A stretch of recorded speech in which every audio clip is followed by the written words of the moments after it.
চিত্রনায়িকা তানিন শোভাকে কালো জাদু বা জাদুটোনার মাধ্যমে হত্যা করা হয়েছে বলে জানা যাচ্ছে।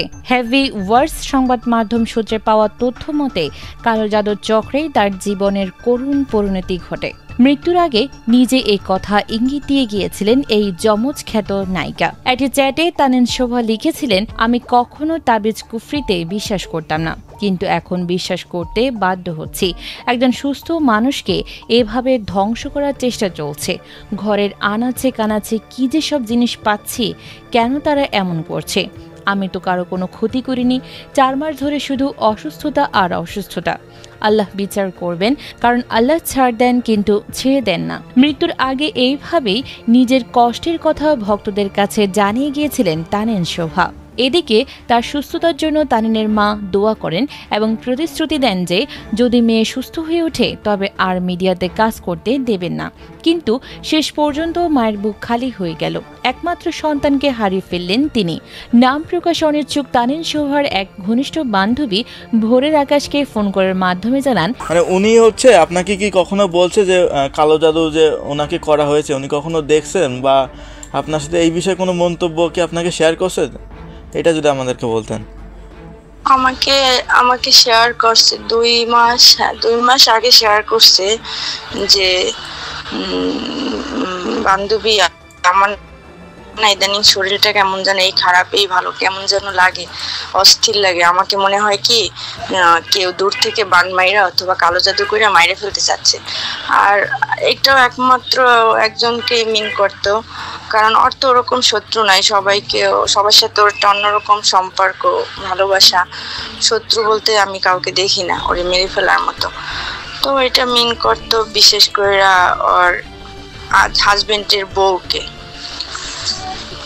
ওর হাজবেন্ড তো ও হচ্ছে সেকেন্ড বউ, আর ওর হাজবেন্ডের আগের বউ তাকে মিন করতো যে সে আমাকে পছন্দ করে না, সে মনে হয় আমাকে দূর থেকে মেরে ফেলতে চাচ্ছে, তাইলে সে মুক্ত। এটা আর কি বলছিল আমাকে। আচ্ছা, আমরা একটা বক্তব্য পেয়েছি এক জায়গায় যে তার নাকি বালিশের নিচে একটা যে তাবিজ পেয়েছিল আর কি। এটা কি কোনো সিউরিটি বা আপনার কোনো কিছু জানা আছে এই তথ্য?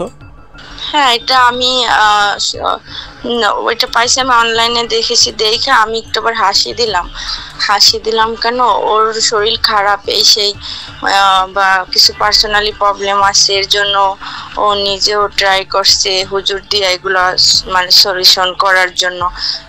সেখানে ও অনেক টাকাও ইনভেস্ট করছে আমার জানা মতে, আমার সামনে বসেই, কিন্তু কোনো রেজাল্টও পায় নাই।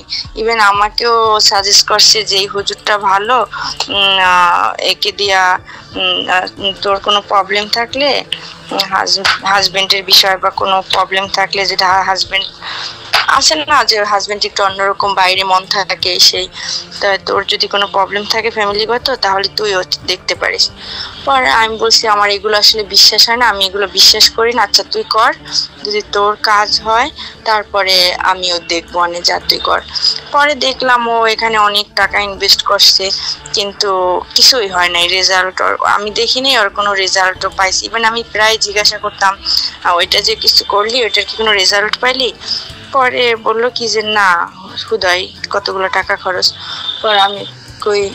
পরে যখন ওই পোস্টটা করছে, ওই কালো জাদু তাবিজ টাবিজ পাইছে, তখন আমি একটু পোস্টটা দেখে হাসতেছিলাম একা একা, যে আরে পাগল তুই এগুলো বিশ্বাস করস, তুই তো নিজেই কত কি করলি, কোনো কাজে তো আসলো না, রেজাল্ট পাইলি না, আবার তুই এগুলো বিশ্বাস করস, কুফরি কালাম, এগুলো তো বিশ্বাস করা পাপ। আচ্ছা, আমাদের আরেকটা প্রশ্ন ছিল যে উনি কি আনুমানিক কতদিন আগে থেকে বুঝতে পারছে যে উনি কালো জাদু এর মা এটাই পড়ছে আর কি? এরকম কোনো কথা বা ধারণা আপনার কি আছে? ও তো খুবই ছিল। ইভেন ও যে স্ট্রোক করবে এমন তো কিছু ছিল না, ওর তো কোনো অসুখ ছিল না, কিছু ছিল না। ইভেন আমরা কেউ যদি মন খারাপ করতাম ফ্যামিলিগত ভাবে হোক বা একটু হাজবেন্ডের সাথে মনোমালিন্য হোক, রাগারাগি হোক, ও সবাইকে বুঝতে দেই এগুলো নিয়ে প্যারা নিস কেন। হ্যাঁ, কোনো প্যারা নেওয়া যাবে না, দুনিয়াটা 2 দিনের জন্য, যে কয়দিন বাঁচবি হেসে খেলে মন খুলে বাঁচবি, এইগুলো নিয়ে প্যারা নেওয়া যাবে না, কোনো কিছু মাথায় না হয়। বরঞ্চ সবাইকে উৎসাহ দিত। আমার তো বেঁচে থাকার একমাত্র অনুপ্রেরণা ছিল, কারণ যখনই আমার মন খারাপ লাগতো তখনই আমি ওর কাছে চলে যেতাম, সেটা রাত নেই দিন নেই, মানে যখনই আমার মন খারাপ লাগতো আর একটা ফোন দিতাম, তা নিয়ে এই সমস্যা এটা হয়েছে, আমি ফোনে কিছু শুনবো না, তুই বাসায়, মানে ফোনে যদি বলি তাহলে বাসায় যাব না, যার কারণে ও ফোনে শুনতো না, যে ফোনে শুনলে আমি বাসায় যাব না, কারণ ও একা একা থাকতো, তো একা একা থাকার কারণে অনেক ডিপ্রেশনে থাকতো, তো বলতো বাসায় আয়, বাসায় শুনবো অনেক কি হয়েছে না হয়েছে, আয় বাসায়। পরে যেতাম, বলতাম, বিভিন্ন বোঝাতো, দরকার হলে রাত 12টা নাই 1টা নাই বাইরে ঘুরতে নিয়ে যেত, চল 300 ফিট যাই, ওর নিজেই ড্রাইভ করতে পারতো, ও বলতো চল মন খারাপ লাগতেছে, চল মন ভালো হয়ে যাবে, চল 300 ফিট যাই, ঘুরাই নিয়ে আসতো যাতে মনটা ভালো হয়। মানে হ্যাঁ বুঝতে পারছি। এখন হচ্ছে আরেকটা কথা যে উনি কি আপনাকে এমনি সরাসরি কোনো কিছু বলছে যে আসলে আমি কালো জাদু বা আমি কোনো সিমটম দেখছি বাসায় বা এমন? না, আমি কালো জাদু এগুলো আমি বিশ্বাস করি না, এই তাবিজ তোমার এগুলো আমার বিশ্বাস না, এগুলো আমি করি না, জানি না, আমি আমার কাছের কাউকে দেখি নাই যে এই সবের কারণে কেউ মারা গেছে বা সিরিয়াস ভাবে অসুস্থ হয়েছে, আর বিশেষ করে আমি এগুলো বিশ্বাসী না, এখন জানি না এগুলো কতটা সত্য মিথ্যা, আমি বিশ্বাসী না, এটা হলো মেইন কথা। অন্যদিকে তানিন শুভর ছোট সন্তানও হারালো তার প্রিয় মাকে।